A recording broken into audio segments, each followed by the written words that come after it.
Nick Brana, the national chair of the People's Party and an organizer with Rage Against the War Machine. And I'm here today, really happy to be joined by a really great new friend, Chris Williamson, former member of parliament with the Labour Party in the United Kingdom. We just got to meet actually just a few weeks ago at the No to NATO event, which was fantastic. So all credit to Chris and to George Galloway and everybody who participated, the teams at the Socialist Labour Party and the Workers' Party of Britain that participated in organizing that amazing event, which we partnered with as Rage Against the War Machine. So very happy to be joined by someone of incredible upstanding integrity and someone who has represented their constituents at the highest levels of the UK and is now working to build a independent party, very much like we are at the People's Party. So Chris, it's so good to be with you. Thanks very much for inviting us on, Nick. It's great to be here, and we've been really inspired by what you've been doing and what the People's Party have been trying to achieve in the United States. So that's given us a real boost, I think, and hopefully, we can replicate some of your successes and look forward to a fruitful relationship between the two parties in the coming years. Yeah, I very much hope so too. It's I've already been inspired to hear your experiences building independent parties in the UK and what it's been like compared to ours.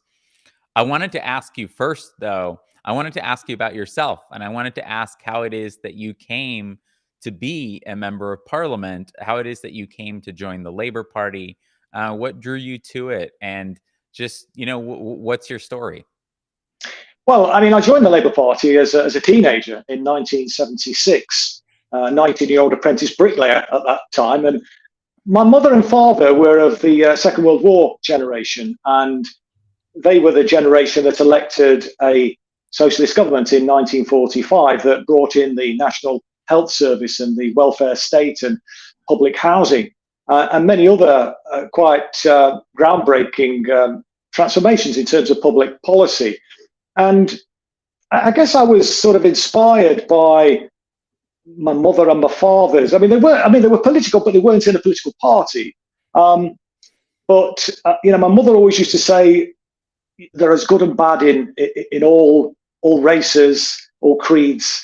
And at that time, in the 1960s, my mother worked in a factory, and there's quite a lot of racism around. There was migration from the former British colony in the West Indies and the Indian subcontinent. And she worked in a factory, and there were many Caribbean workers who were their fellow workmates. And she befriended them and, used to bring them around for the tea and things like that. Now, that's not anything out of the ordinary these days. But in those days, it was quite exceptional, to be honest with you. So that was something that I suppose had an effect on me. My dad was a trade unionist, and he was a very principled man.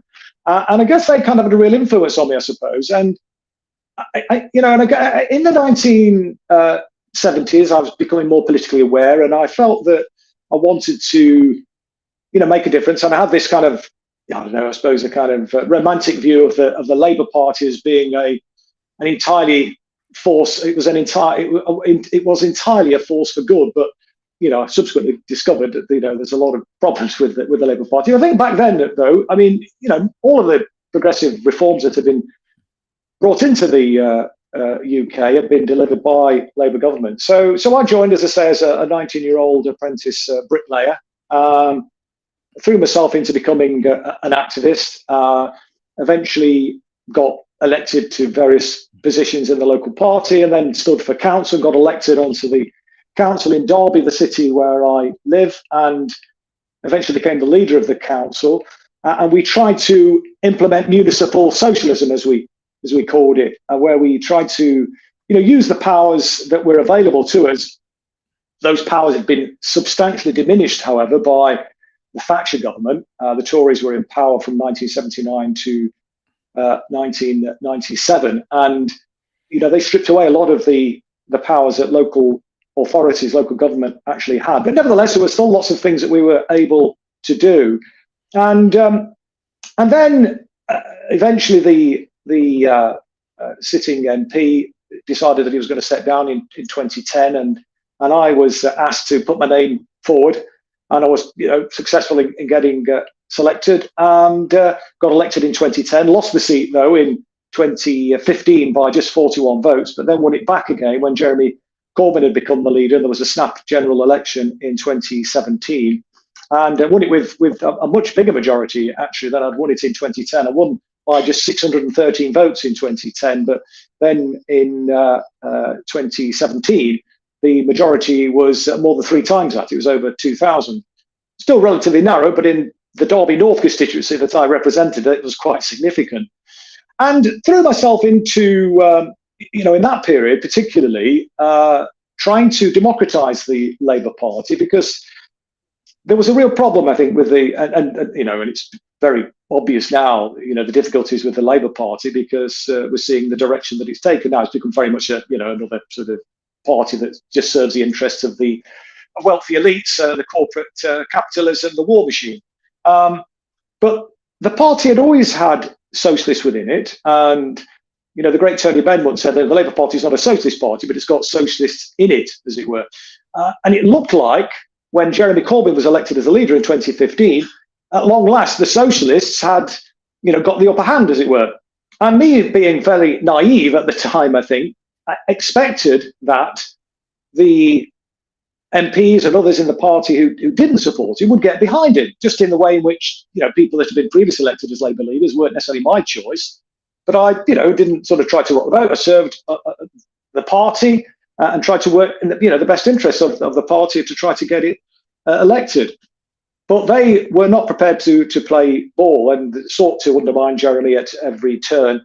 There was a vote of no confidence in him after he'd been elected with an overwhelming majority as leader in 2015. There was a vote of no confidence in 2016 by the Parliamentary Labour Party.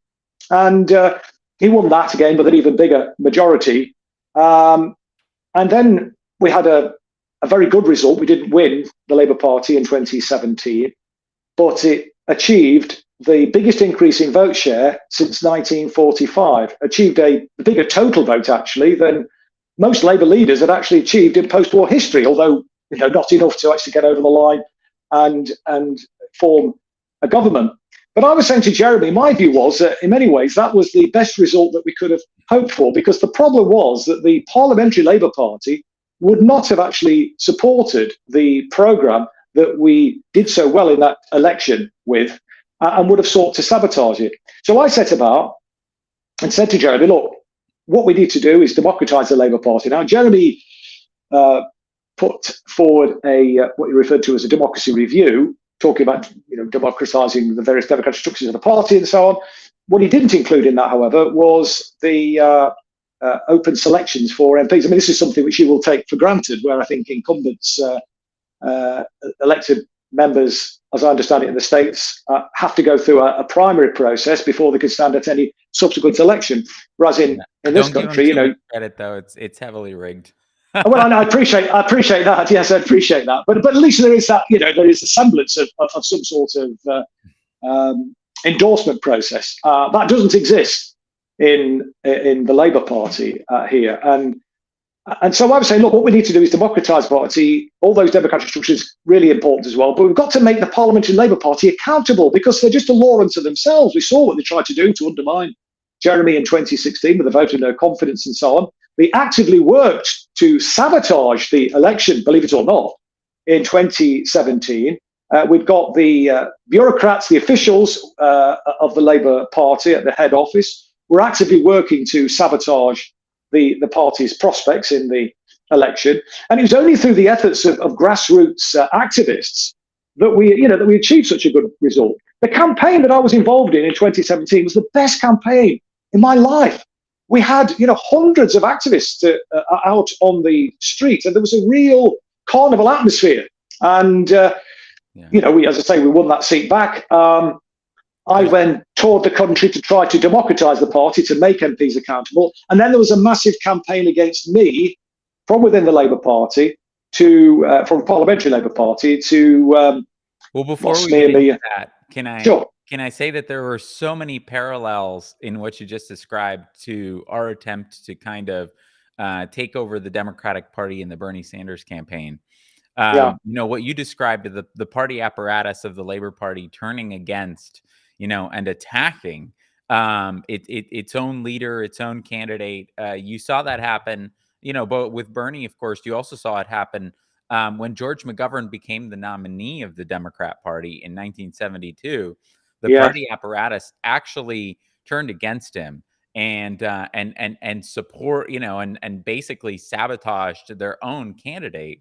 In 2016 and 2020, you had talking heads on MSNBC saying that if Bernie Sanders won the Democrat primary, that they would be supporting the Republican. yeah. And you essentially had the same thing from the party apparatus is totally controlled by We uh, did, yeah, and not only that, I consultants mean, and all of that.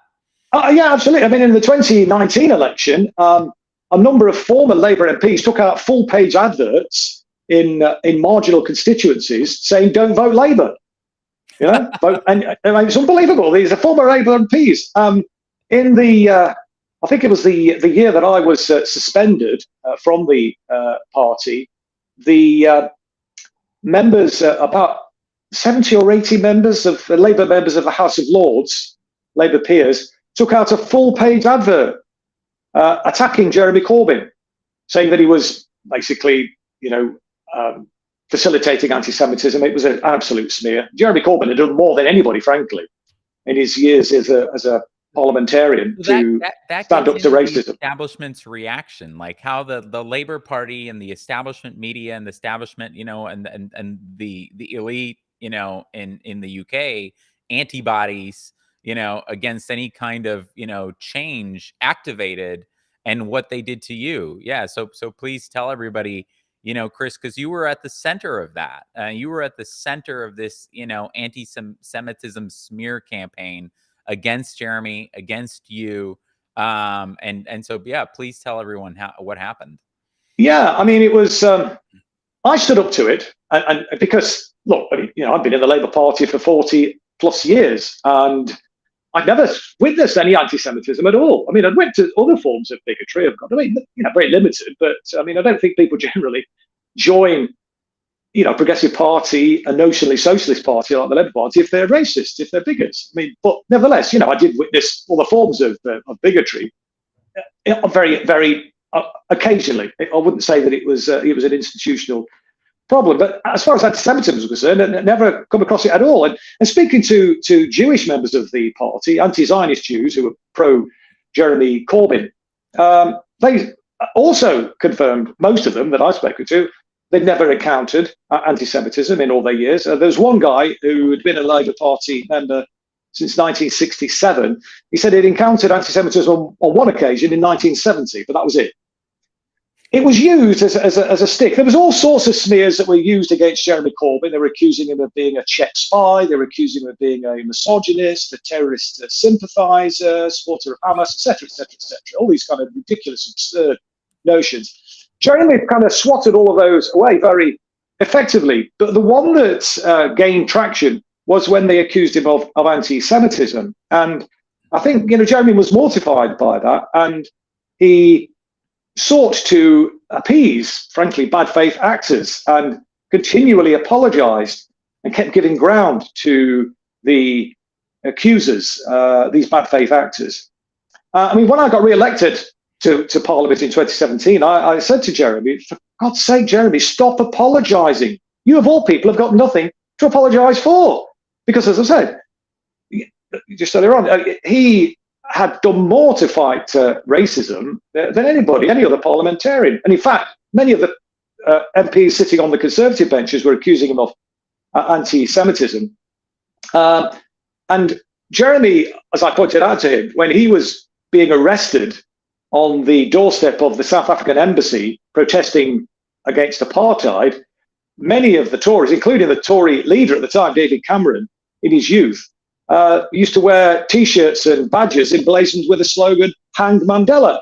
They were making the point. I think Margaret Thatcher herself said that Mandela was a terrorist. And, But Jeremy, for whatever reason, and he had bad advice, in my opinion, sought to try and appease them. And this really started where there was an accusations at the Oxford University Labour Club. There was I think it was a joint chair or the vice chair of the Oxford University Labour Club, and the OULC had signed up to opposing. There's a kind of a campaign, Israel Apartheid Week, and they were supportive of this. And this guy then resigned from the OULC and said that it was riven with anti-Semitism.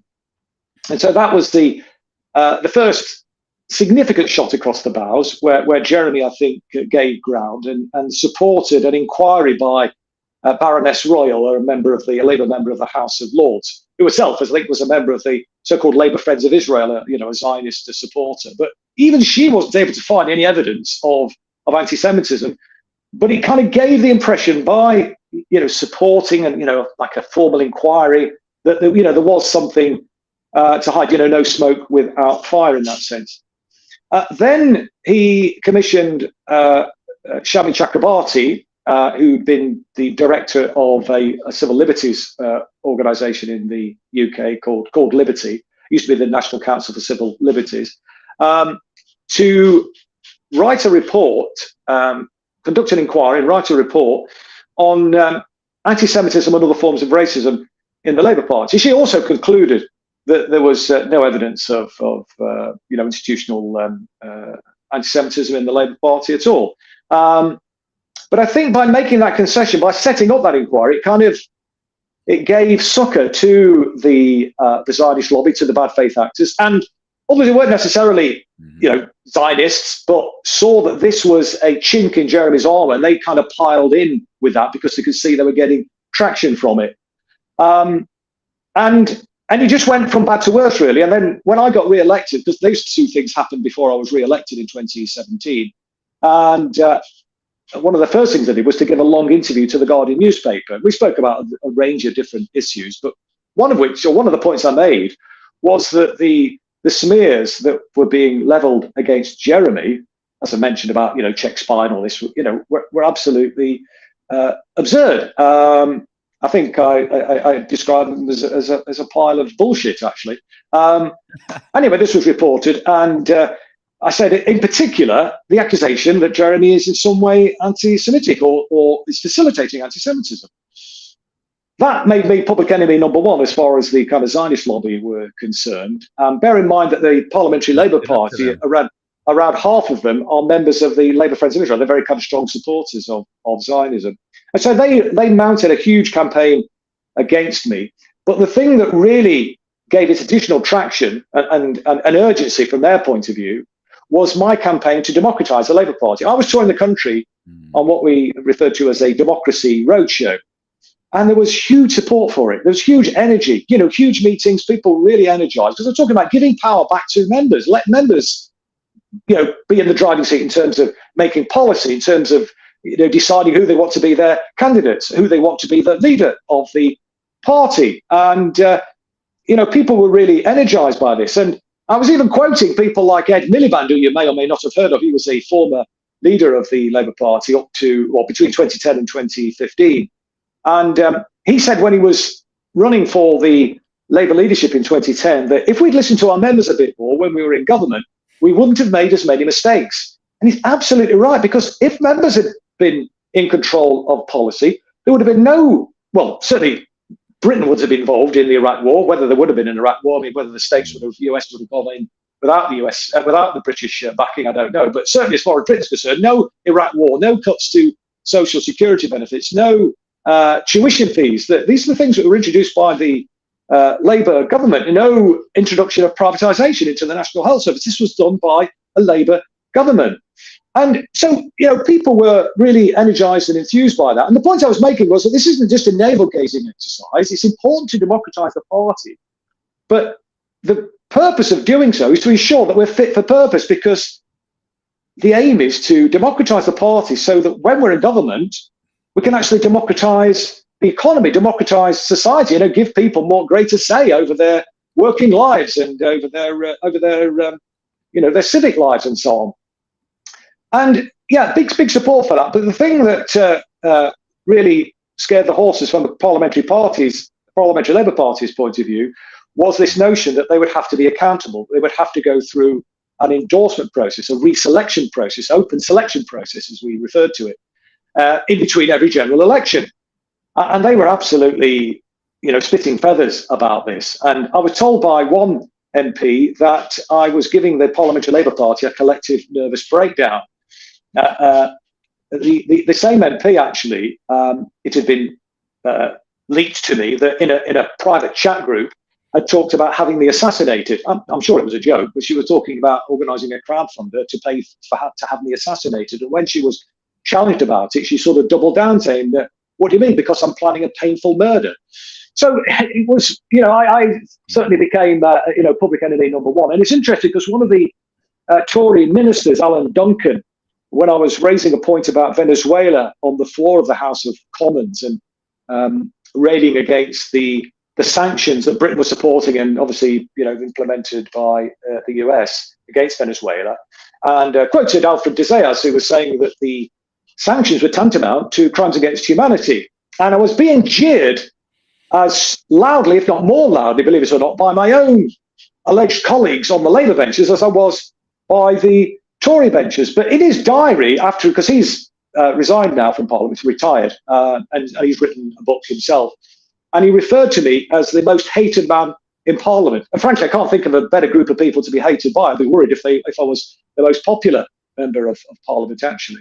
But he cited that example when I confronted him about that. And he referred to me on a few occasions in his book, because another thing which I had highlighted and used my platform as a parliamentarian to highlight was the way in which the intelligence services were outsourcing a lot of their activities, one of which was to an alleged charity called the Institute for Statecraft. And they got various projects, one of which was called the Integrity Initiative. And this was to allegedly counter so-called Russian disinformation.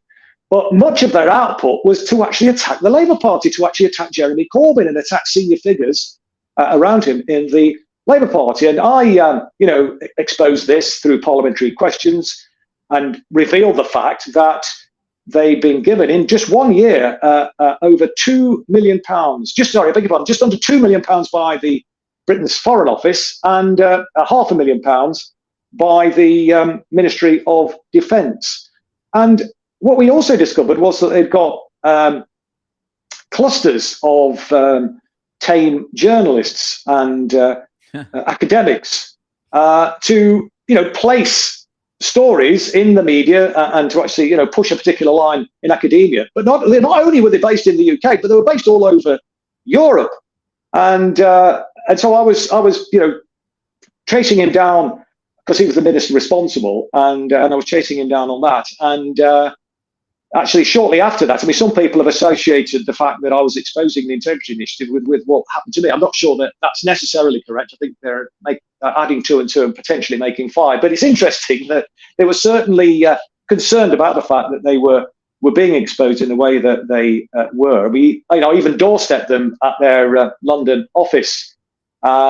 And we filmed it, and the door slammed in my face and so on. But the point I'm making, Nick, really is that I believe that when you have a political platform, and I believe this when I was a local councillor as well, that you need to use that political platform to try to make a difference, to try to deliver a particular program, to actually deliver your worldview, the ideology, and to sort of stand up for and speak up for working, in my case, working class communities. And I like to think, as a local councillor, we achieve in very difficult circumstances, quite a lot of really positive policy changes.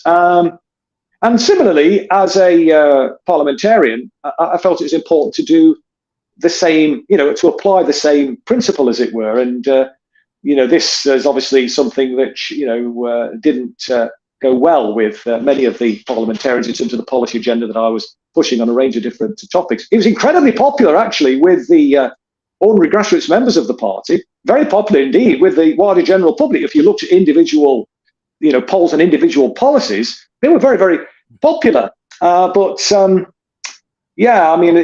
all of that really came together to ensure that I was pushed out, and eventually I was I was suspended on the grounds of bringing the party into disrepute, or potentially bringing the party into disrepute. And they didn't actually accuse me of anti-Semitism. What they accused me of was basically facilitating it. And ironically, the allegations that were made against me to justify this absurd and quite offensive accusation, actually, was that I'd been defending predominantly Jewish members who'd been suspended and expelled from the Labour Party. One of the guys, for example, was the son of two Holocaust survivors. Both his parents survived Auschwitz. He was born in Israel. He even served in the Israeli military, but had a Damascene conversion, moved to the UK, was a very strong pro-Palestinian advocate, a big supporter of Jeremy Corbyn. And of course, those two things were red flags as far as the kind of Zionist lobby and the kind of right wing were concerned. So he was targeted. He was actually expelled. I supported him. Supported people like Jackie Walker, a black Jewish woman whose parents actually fled the United States at the height of the McCarthyite witch hunt in the 1950s. And there she was, subject to a McCarthy-style witch hunt via the Labour Party.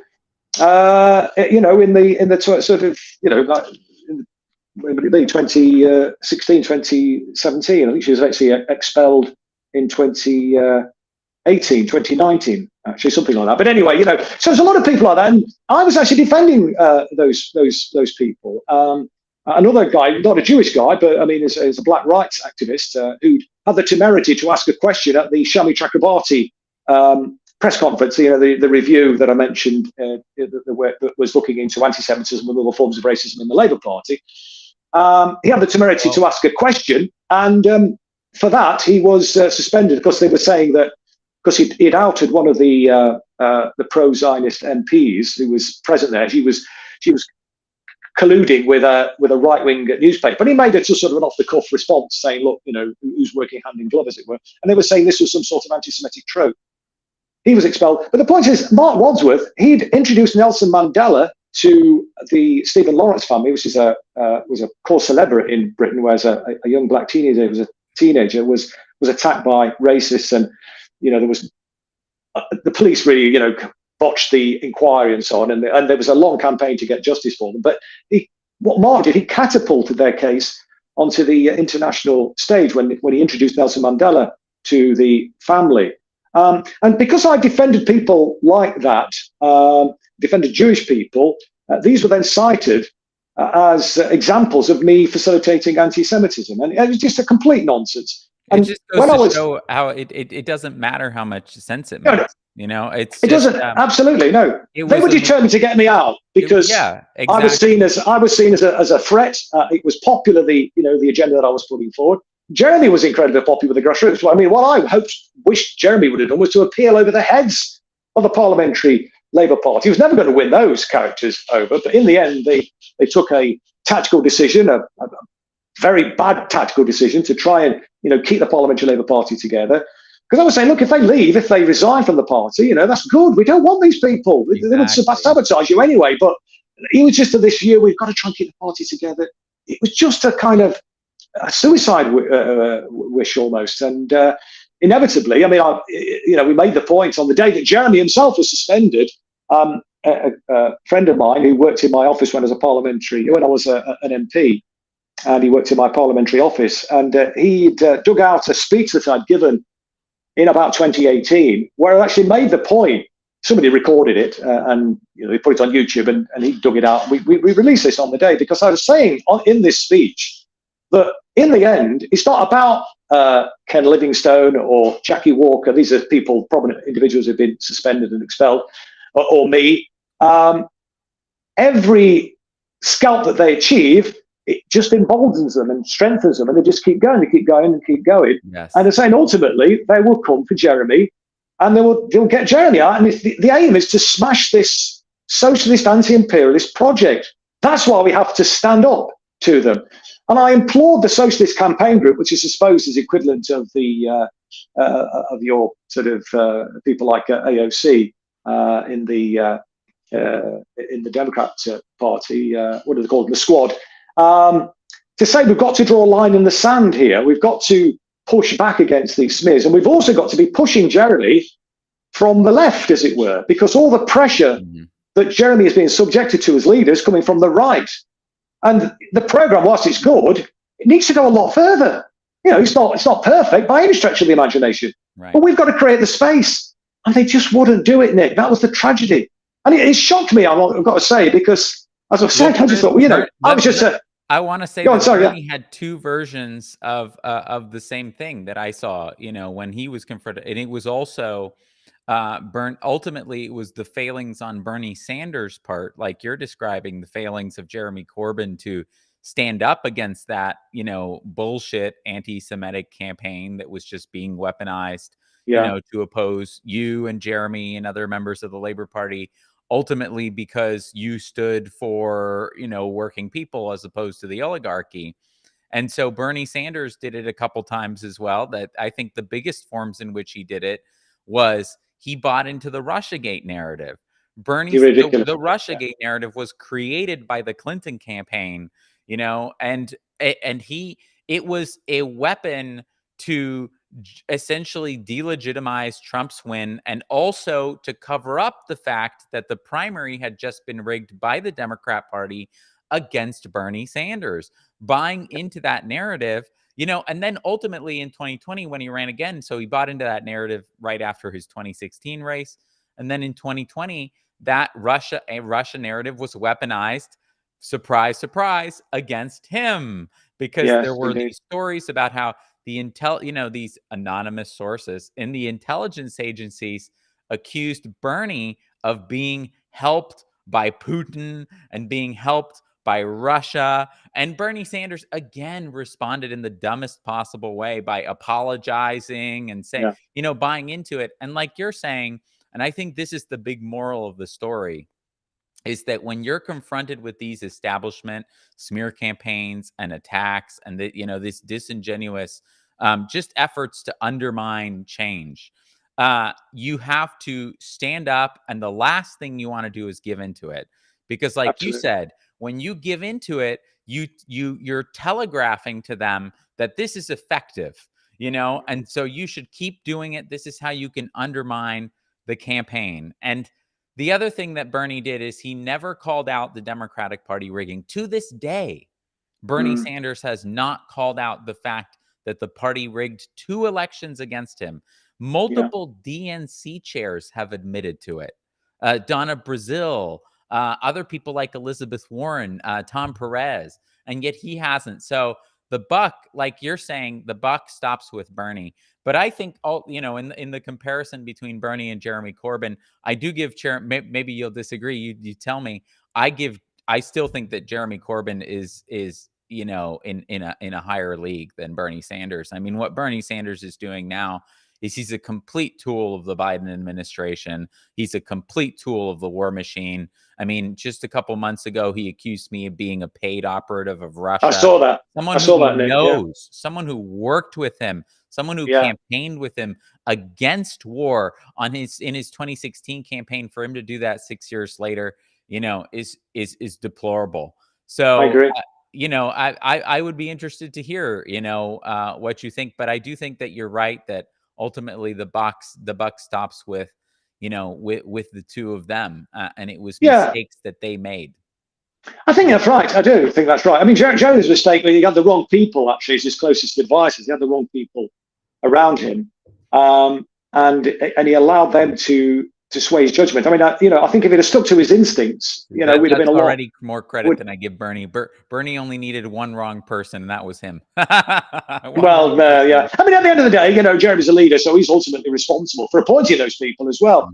But yes, I mean, I think I wouldn't necessarily deny from what you're saying. I think, I've still got a lot of time for Jeremy. I say he's made a lot of mistakes. I don't think it's out of malice, actually. I mean, for example, the parliamentary Labour Party, the entire Westminster bubble has kind of lost its mind over the war in Ukraine. And when Zelensky came to address both houses of Parliament, I mean, they were fawning over him as if he was some sort of rock star. And they were like little teenager teeny boppers. It was stomach churning to watch. But Jeremy has stood out and has continued to speak. I think he could speak out probably a bit more strongly, but he has kind of continued to stick to his anti-war principles. He's called for, or he's opposed, should I say, the continued arming of Ukraine, and has continued to call for peace. The Socialist Campaign Group, the equivalent of the Squad, they almost to an individual member are on board with this whole kind of warmongering mania. They are signing statements, many of them, calling for the Ukraine to be armed with all of Britain's surplus military equipment. They even name the equipment that they want to deliver to the Ukrainian war effort. I mean, none of them are talking about peace. Even Jeremy Corbyn's right-hand man, somebody called John McDonnell, who was the shadow chancellor, who in my view has got a lot to answer for because he made a lot of wrong turns, in my view. I mean, even he is saying that Britain should continue arming Ukraine, and is saying by arming Ukraine, will create a pathway to peace. They've completely lost their mind. I mean, we're talking about a situation here that, could escalate into a full-blown World War III and potential, nuclear holocaust. But they don't seem to have paid any attention to, and they must be aware. They will be aware. Of course, they'll be aware of all the background to this. I mean, the coup in 2014, backed by the US and, for that matter, the European Union, the installation of a puppet regime that then basically declared war effectively on East Ukraine, were bombarding and killing 14,000 people in the intervening 8 years, disregarded, threw out of hand a peace and security proposal that Vladimir Putin put forward. I think it was in December 2021, which talked about, very reasonably, in my view, NATO pulling back, removing missiles, heavy weapons, etc., ending its sort of expansionary ambitions, and a commitment that Ukraine would be a neutral country. I can't, what was wrong with that? I mean, but they were clearly not interested in that. I mean, I read an article by somebody called John Denny in the Washington Post, I think it was. He's a big noise in the Atlantic Council, and he was talking about, the strategic case for risking war against Russia. We know that the US Defense Department had commissioned the RAND Corporation to look at how Russia could be weakened and so on and so forth. So the point is, so-called left-wingers in the Labour Party, I mean, I might expect kind of warmongering from the right-wingers to some extent, but these are kind of, they call themselves a socialist campaign group. What in God's name are they doing? Supporting this war, which, it's not helping the Ukrainian people. I mean, we've seen images, haven't we? Videos of the Ukrainian security services rounding up, young Ukrainian men and sending them into this meat grinder, ill-prepared, and they're just being slaughtered. It's just, it's so shocking. And I just find it, I don't know what's gone wrong with these people. I mean, and it's so disappointing to me in many ways, because a lot of these characters in the Socialist Campaign Group I have the utmost respect for before I was elected to Parliament, because some of them have been around a long time, and I thought they were incredibly principled. I thought they were incredibly shrewd politically. I thought that, solidarity, run through their veins, and they're none of those things. In the end, Nick, what they are is careerists, all of them. Yeah, but all, like they won't. Just like the Squad. It's shocking. I mean, to me, maybe people might say, look, I mean, Nick, if I played the game, I'd still be an MP. I'd still be drawing a nice fat salary. I'd still be building up a big pension pot. They are. Yes, exactly. I mean, look, I'm not in penury. I'm not, but, and I'm not saying it's a sacrifice. It's that's what I believe you should do. Because the thing that the Parliamentary Labour Party used to hate, I used to say, is, look, being a member of Parliament is not a job. It's not a career. And when you start treating it as a job or a career, you start making decisions based upon what's good for your career, what's good for your job. I used to say, if you want a job, you want a career, go work at a building site like I used to do, or get a job in an office, or in the newspaper, or in the city or something.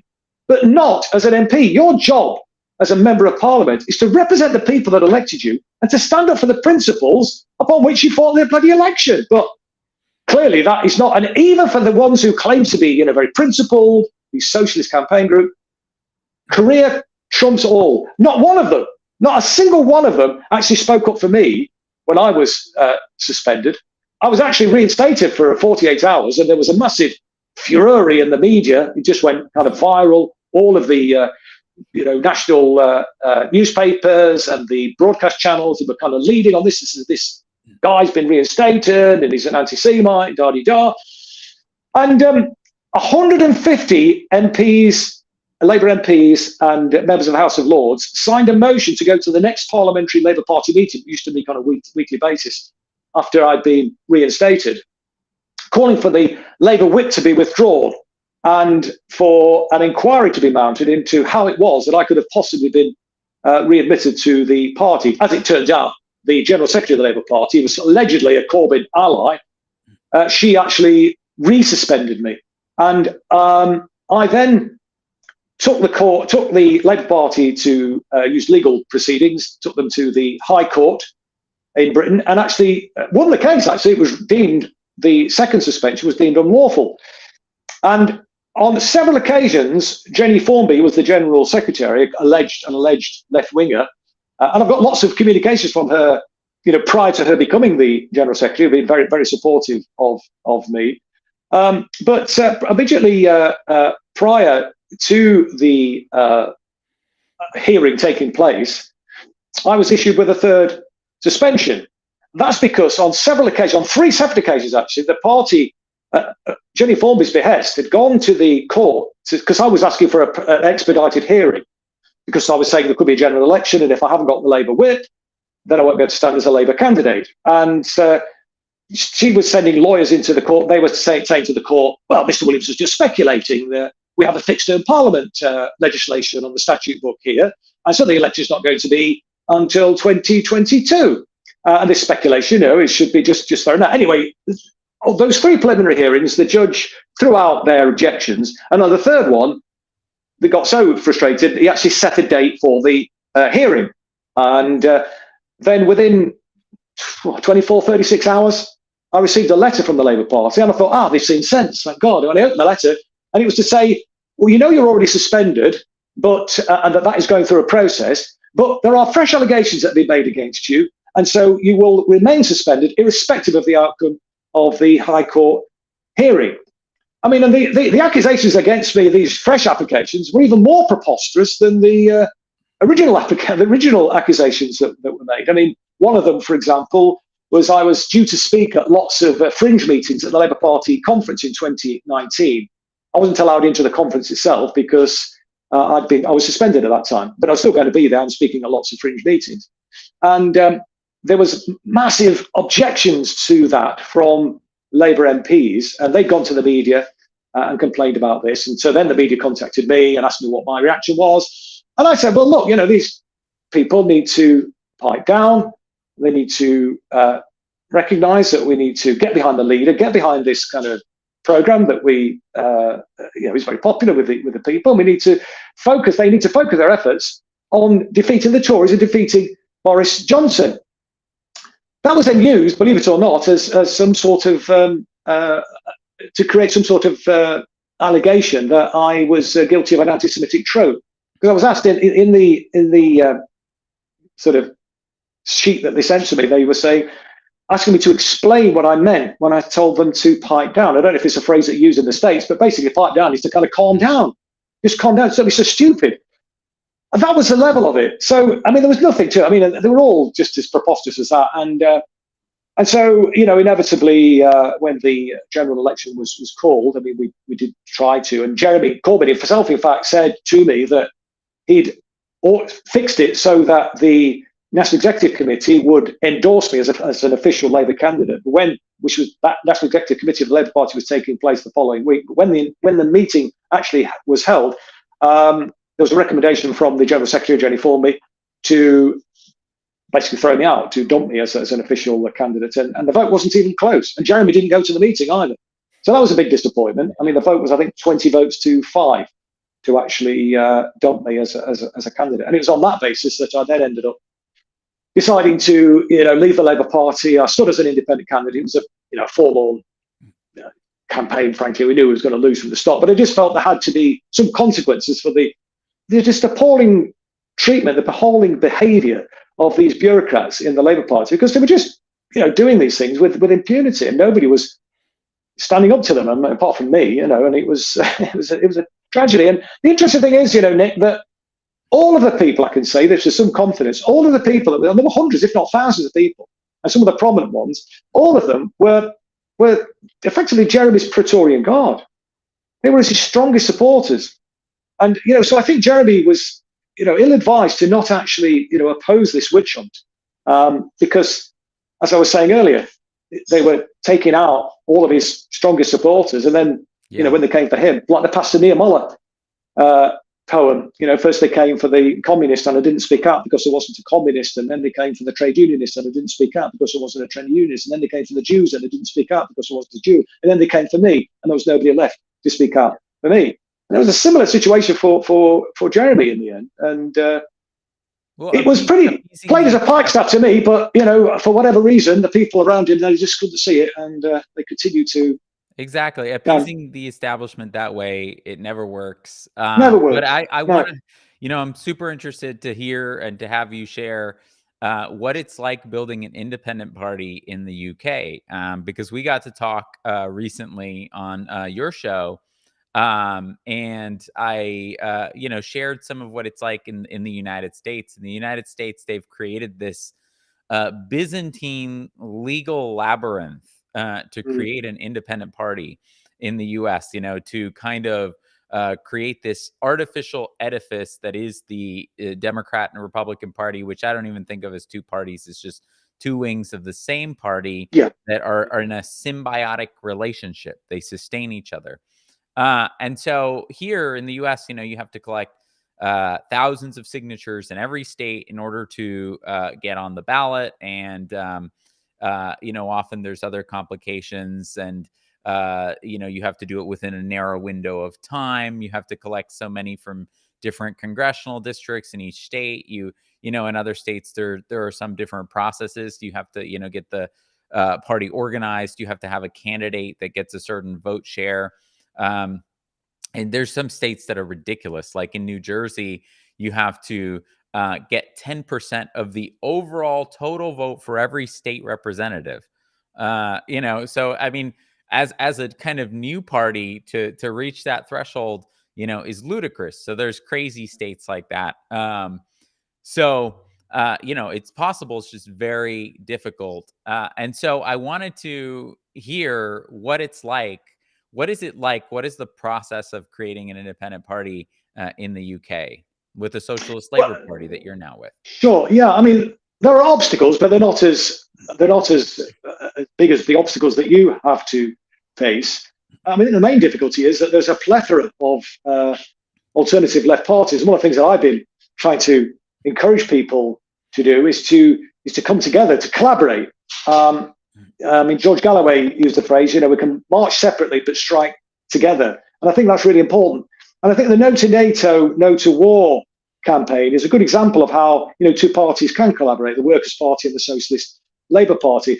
But in terms of other parties, and other parties still can come on the scene, there's no real barrier like the one that you've described. You have to get authorised by what's called the Electoral Commission. The name of the party is restricted. You can't have a name which is similar to an existing party or could be confused with another party. And you can only describe yourself on the ballot paper as a candidate in an election as anything. Well, let's put it another way. You can only describe yourself as an independent on the ballot paper in an election unless you're standing for a registered political party. And it's a bit of a bureaucratic process that you have to go through to get registered with the Electoral Commission. But there are a number of parties out there. The Socialist Labour Party has been around a while. It was established by Arthur Scargill back in 1996 after Tony Blair had come to lead the Labour Party and had pushed successfully to remove Labour's historic commitment to replacing capitalism, although they didn't actually move that much in that direction. It's got to be said, when Labour were in government, and there were some periods where they did a lot more, like 1945 to 51 Labour government, the one from 1964 to 1970, and indeed, for that matter, the one from 74 to 79 did have a substantial element of socialism in the programme. But the Blair government, the new Labour regime, I mean, that had basically abandoned any sort of concept of socialism. So, and they, got rid of that clause in the Labour Party's constitution. So that's why Arthur set up the Socialist Labour Party in 1996, and that has an unambiguous commitment to socialism and to replacing capitalism. And because it's got the name Labour in the title, it's something that the electorate in Britain is familiar with. I just sort of felt that it was probably one that was worth trying to, reconstitute, because it had some success in terms of a lot of people joined in the early days, but for many years now, it's been pretty much moribund, to be fair. But it's still a registered party. And so I was involved in 2020 in establishing what we refer to as the resist movement in the UK. And there was a lot of people in the resist movement who felt that they wanted to become a political party. Because I think people often see politics in this country through the prism of elections rather than necessarily, the grassroots activism, which I think is in many ways even more important. You need that strength in depth, I think. If you just rely on elected representatives, you're almost always going to be disappointed. And eventually they voted for that. But we had problems of finding a name which I felt would resonate with the public. And that's why I approached the Socialist Labour Party, approached Arthur Scargill, who's still around now. He's still the leader of the SLP, to see if they would be amenable to the resist movement actually joining forces with and becoming members of the Socialist Labour Party. And we had various discussions, and they agreed to that.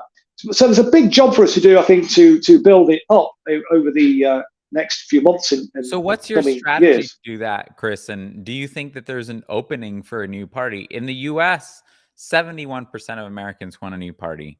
Yeah. And so we think that there's an enormous opening, especially, Yeah. with the two parties, they just keep getting worse and worse. And the economy keeps getting more and more consumed by war, the federal budget does. And now, of course, we have another banking collapse roiling, Yes. the So, second yeah. and third largest banks to collapse since the Great Recession. Of course, the response to COVID here in the United States was absolutely devastating to the working class. 40% of small businesses destroyed. The vast majority of them never come back, gobbled up by the Amazons and the big monopolies. Millions of people lost their health care, which is, just a nightmare in this country compared to even the UK, with the NHS, here, all of it being through employment. And so when they locked down the country and everybody lost their jobs, 50 million people filed unemployment claims, 15 million people lost their health care, which is garbage in the first place, because it's completely privatized, and they're never there for you when you need them. They don't cover a damn thing, and they charge you, they gouge you, every opportunity they get. And so there's a huge opportunity, opening here in the United States. People are so fed up, and really ready, for something that represents change, something different that comes along. So I wonder if in the UK, you think there's an opening, and what the strategy is. Well, there is definitely an opening, because funnily enough, there was a poll that was published only a week or two back in this country, which said that two-thirds of the population want to see a new party emerge to take on both the Conservatives and the Labour Party. So people are, not enamoured of the Labour Party. People might vote Labour as a kind of a least worst option. They may think, I'm not even sure it is a least worst option now, lesser of two evils than the Conservatives. So I think there is a real potential for a new party, or one that's been around for a while but is revitalised in that sense, to actually make hay with that. But the difficulty is, of course, trying to bring the different factions together, and that's what I've been arguing for. We're working very closely now with the, as I've already said, the Workers' Party. What we're planning is a series of, I guess you call them town hall meetings in the spring and summer, where we plan to, basically go out to the country and to different locations. Would be almost replicate what I was doing when we were doing what we referred to as the Democracy Roadshow. But we'll do a similar thing, and try and energize people, because of this, there's definitely an appetite for an alternative political perspective. As I've already said, the sort of policies that we were putting forward, when you actually asked people and polled people about whether they supported getting rid of tuition fees, whether they supported a big public housing program, whether they supported regulation on private rented accommodation, whether they supported kicking the privateers out of the National Health Service, and so on. There was overwhelming support for that, bringing the utilities into public ownership. People are really pissed off with the crappy railway system they've got in this country, with being charged exorbitant prices for energy and for water in this country. And we're seeing these top executives getting these kind of multi-million-pound remuneration packages, whilst the service that they are providing is constantly diminishing in terms of its quality. But the bills that we're having to pay are constantly going up. So there's definitely an appetite for that. Clearly, as you have, I'm sure, with the corporate media, have got corporate media to contend with, and they will do everything in their power to undermine the emergence of any new party, either by actively attacking them, or, as they're doing at the moment, actively ignoring us, as it were. But we're getting a hearing through the alternative independent media platforms. So that's the plan, really, to work collaboratively with the Workers' Party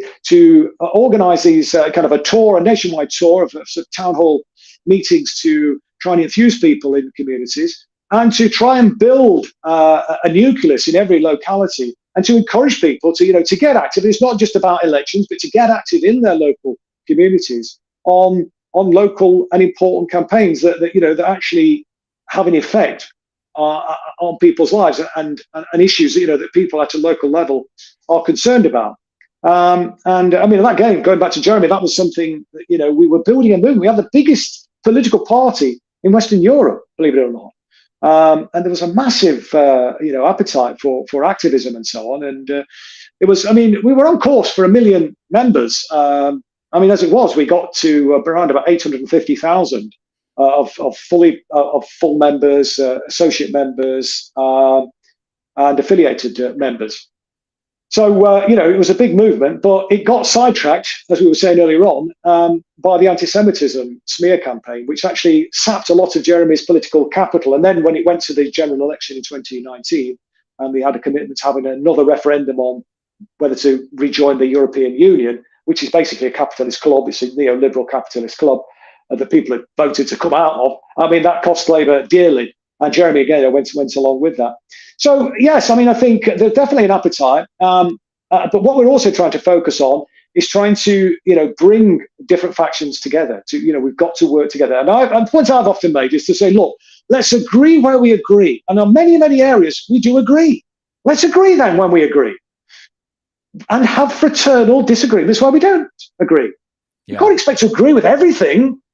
But, on the fundamentals, particularly on the left, on the fundamentals about, delivering a socialist alternative in that sense, and these big kind of ticket issues around, public ownership, around worker control, and, enhancing and developing, worker cooperatives, giving workers greater say. Again, this is something which is quite an innovative project that was contained in the Labour manifesto in 2017 and 2019 to, create more worker cooperatives and to give workers the right to buy out their company if it was being sold off. I was saying we should go further than that and say that any company that offshores its jobs to low-wage economies, which has been a massive issue in Britain, and I know it's been a massive issue in the States as well. And so working class communities in the city I live in and where I was born. When I left school in 1972 in Derby, there's around 120,000 manufacturing jobs in the city. It's down to about 20,000, if that now. And so, lots of people in our precarious employment is endemic. A lot of people are really struggling. People are struggling with, insecure employment. They're struggling with insecure accommodation. They're struggling to pay their utility bills. The National Health Service, whilst it's free, whilst we have a socialised health system, which you don't, it's on its knees. It's been massively underfunded because there is a real strain of opinion within the Conservative Party in particular, but it's actually also backed by many people in the upper echelons of the Labour Party now to move more down the sort of the privatisation route. I don't think they necessarily, well, certainly the Labour Party would go to the full American model, but they would certainly, I think, move in the direction of maybe just having an NHS badge, as it were, but in reality, the services being provided by the private sector, and that's going to inevitably have damaging. It already has had a damaging effect, and as I say, the irony is that it was Labour that started to introduce this notion, and I mean, to actually see a local doctor, a general practitioner now. I mean, I remember the day you could just turn up, you just sit, go to the doctors, so just sit and wait, and you get seen in turn. And then they introduced an appointment system, which was actually quite convenient for people. But they also had, most doctors' surgeries, a system where you book an appointment, but if you hadn't been able to book an appointment or something that's quite an urgent thing, you could just come at the end of the surgery, and then you'd get seen in turn, as it were. That's just impossible now. I mean, sometimes you ring the doctor, and you might have to wait a week or 2 weeks to get an appointment. And so people are really fed up. There's so much wrong. Public services are on their knees. The kind of public realm is not. That Thatcher used to privatize the railroads, right? To fund it. Yeah. I mean, it's classic. I mean, we see it here in the United States. Yeah. With Social Security. Try to defund, and the Postal Service is the number one example. Which is still publicly owned here in the U.S. That's more than it is here, because it was privatized by the coalition government. The last Tory Liberal Democrat coalition government privatized the post office. Their model is, that they cut funding to a public service, create all kinds of hazards and bureaucracy to complicate that service, and then blame the fact that it's publicly owned. Oh yes, exactly. It's the same. It's the same playbook. It's the same playbook. Privatization. Exactly the same playbook. Exactly the same playbook is what's being used here to. And this is, ahead of the privatization of the railways in this country by the Tories. It was massively underfunded. The rolling stock was in a dreadful state, and then this is a feature of public ownership, etc. And that softening up public opinion for the privatization agenda. But we've now got, I think, the most expensive railway system in Europe, and probably the worst. My partner and I, we went on holiday in Europe. It's kind of a railway holiday, actually. We stayed in about 4 or 5 different countries, and we just took the train in between each country. We went from Italy all the way through various nations, and we finished up in the Netherlands. The trains in Europe are just, they're in a different league. The quality, the cleanliness, the food, the catering is just so much better. And the feature about all of them, they're in public ownership. And the irony is that many of the, a number of the railway franchises in this country are actually owned by nationalized European rail companies. And they're charging exorbitant rail fares here, which is helping them to subsidize the rail fares in Europe. I mean, you couldn't make it up. It's just, it's like the Tories in this country, they're in favor of public ownership. It's just not the state ownership. It's just not the British state that they want to own things. It's just ridiculous. It really is. And so I think a lot of people, are alive to this. And so there is definitely an appetite. And it's just, can we kind of crystallize that? Can we bring that amalgamation, that collaboration together? That's what's absolutely crucial. And as I said, to the risk of repeating myself, the fact that we are leading the way in a sense, demonstrating how 2 parties can collaborate, Workers' Party and the Socialist Labour Party, I think that's a good model. And I'm hoping that, people will see that and think, well, 2 parties are collaborating now. We do need to get real. Because if we fight against each other, we're just doing the job for the class enemies, But, exactly. Good. Well, that's similar to what we're, doing. We have, I think there's probably, that's similar to what we're doing with Rage Against the War Machine, with the Libertarian Party and the People's Party. There's, greater, I think, differences on economic issues and, issues of the role of government between us and the Libertarian Party. But still, we're making the point that, we have a common enemy and we can collaborate with them. And to collaborate, as as anti-establishment groups against that common enemy, that's something that we should be doing. It doesn't mean that we're adopting the views or perspectives of, each other's parties in every other respect. But the last question I wanted to ask you, Chris, is I wanted to get your take, especially with the most recent developments in the war. Poland's going to send jets. I read Yeah. about a month ago or so that fighter jet pilots are being trained in the UK for Ukraine. Ukrainian fighter jet pilots, and so there is. They've been playing this game, especially the Biden administration and NATO and Europe, of kind of saying, slowly or gradually escalating the war, and at some point, so it began with the Biden administration. They were saying, oh, we can't send tanks. That would be a third world war. Well, now they're doing it. Oh, well, we can't Yeah, of send course. jets. We can't have a Mm. no-fly zone. That's crazy. You're going to start shooting down Russian jets. That would be literally World War III, nuclear war. Well, now you have members of Congress who are literally talking about that. They're going on the mainstream news, MSNBC, CNN, and they're saying we need to start shooting down those Russian Yeah. jets after what happened with this drone. And so, Yes. I really want to know, given that you're so heavily involved in the organizing of No to NATO and as a former MP, where do you think the war is going? Well, I mean, I think unless it's going in the very wrong direction, and it's a very worrying time. I mean, the nuclear scientists have set the doomsday clock to 90 seconds to midnight. It's the closest to midnight it's ever been, even closer than it was during the Cuban Missile Crisis 60 years or so ago. Do you As I think was saying earlier, the Chinese peace offer, Xi Jinping can meet with, even Zelensky accepted the offer to I meet. saw that. Putin's going to have a press conference with Xi Yeah. on Monday. So do you think there's hope in that? Do you think, or do you think that, for some kind of stop, maybe because NATO and the US have realized that they're only going to lose more ground. Whatever deal they're going to get, it's only going to get worse the more Of time course. that passes. Maybe that Yeah. understanding that Mark Milley, brought up, the chairman of the Joint Chiefs of Staff, months ago, has finally percolated to them. Or do you think that, that they're going to continue escalating like they are, on the one hand, with the jets, and until until the next escalation is tactical nuclear weapons or nuclear weapons, and Well, then it's over. there's been no indication of wiser heads prevailing. I've not seen anybody talk about diplomacy. And as I was saying earlier, I mean, the parliamentarians in this country have literally lost their mind on this. But the opposition, I think, amongst the public is growing in the States, in Britain, certainly in Europe.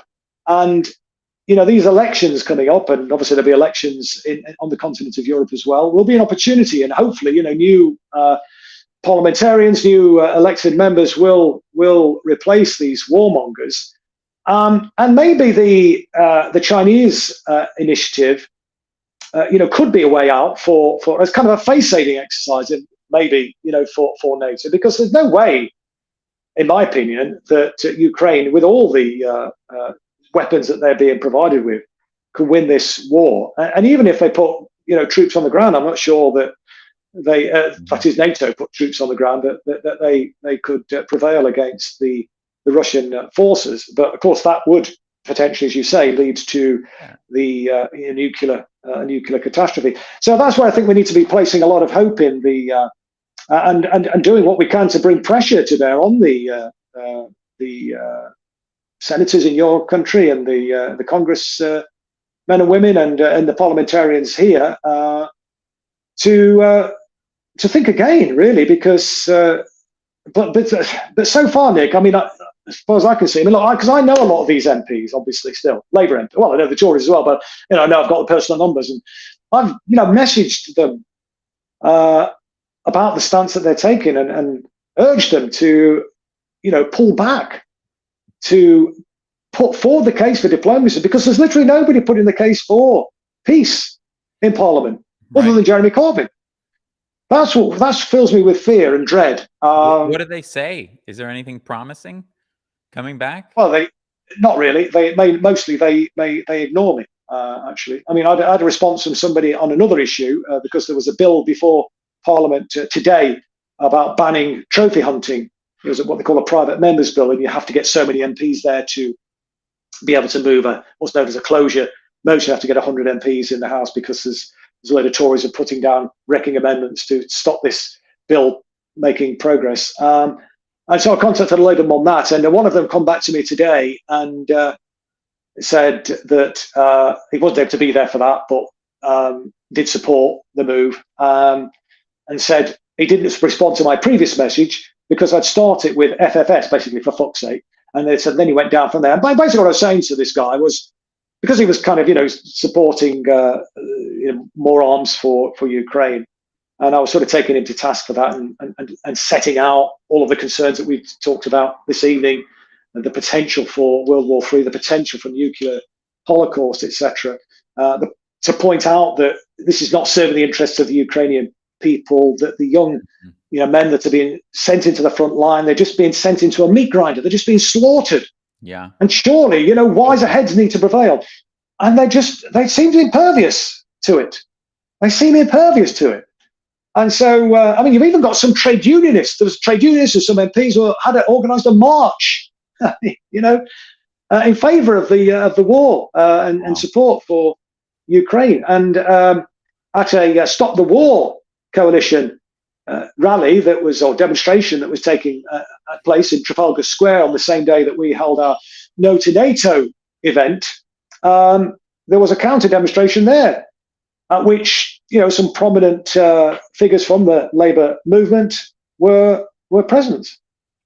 I mean, if you'd have said to me, even a few years ago, that you'd have prominent Labour members, Labour activists involved in a demonstration for war, I'd have said, well, you need your head examined. That won't happen. Well, it's funny because we live in strange times. There was a pro-Ukraine war demonstration a week after Rage Against the War Machine, and none other than Samantha Powers, of the State Department, showed up at the demonstration. And so it's just, it's unbelievable. They have no shame. But But Chris, it's been great talking to you. It's been great. Andrew, Nick, thanks for inviting us on. Yeah. Of course, I'm very proud about the collaboration between our parties across the Atlantic and stopping this war. I'm excited to explore other avenues for the collaboration as well, and for this international coalition that we're building against NATO as well, to expand that too. And it gives me hope and greater feeling of solidarity that we are, that we have partners in the UK Absolutely. and in Europe that are fighting the same fight, and that there's such an appetite, like you said, 2/3 of people similar to over here, what we have over here. So, Chris, great talking to you always, and we'll definitely be in touch. Great stuff. Thanks, Nick. All the best. All right, everyone. Thanks so much for tuning in to the People's Podcast, and we will see you again soon. This has been Chris Williamson, former UK MP, now with the Socialist Labour Party and No to NATO. Catch you all soon.